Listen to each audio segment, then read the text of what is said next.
শরীয়তপুর গোসাহাটে থানা কর্তৃক মহান বিজয় দিবস উপলক্ষে ব্যাডমিন্টন টুর্নামেন্টের ফাইনাল ম্যাচ অনুষ্ঠিত হয়েছে।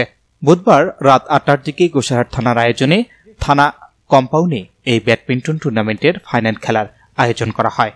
ফাইনাল খেলায় কনস্টেবল রাশেদের দল চ্যাম্পিয়ন হয়েছেন ও রানার্স আপ হয়েছেন কনস্টেবল আরিফ। 7 দিনব্যাপী এই টুর্নামেন্টে পুলিশ কনস্টেবলের 6টি টিম অংশগ্রহণ করে।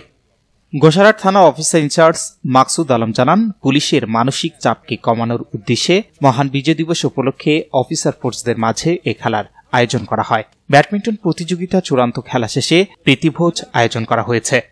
এতে প্রধান অতিথি হিসেবে উপস্থিত হয়ে খেলা শেষে চ্যাম্পিয়ন ও রানার্স আপ বিজয়ীদের মাঝে পুরস্কার তুলে দেন সিনিয়র সহকারী পুলিশ সুপার মুশফিকুর রহমান। এছাড়াও পুলিশ পরিদর্শক খোকন সরকার সহ সকল পুলিশ সদস্য উপস্থিত ছিলেন। খেলা শেষে ফাইনাল ও রানার্স আপ বিজয়ীদের মাঝে পুরস্কার তুলে দেওয়া হয়। ফাইনাল খেলাটি রেফারি দায়িত্ব পরিচালনা করেন Shakil Ahmed. Shahinur Rahman, news desk, ABN 24।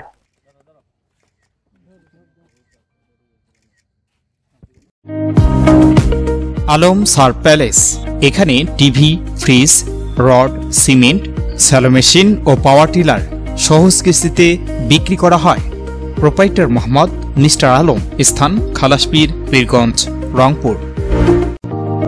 Easy by electronics, এখানে খুচরা ও পাইকারি এবং সহজ কিস্তিতে সিঙ্গার, যমুনা ও অল্টানি ফ্রিজ সহ সকল পণ্য বিক্রি করা হয়।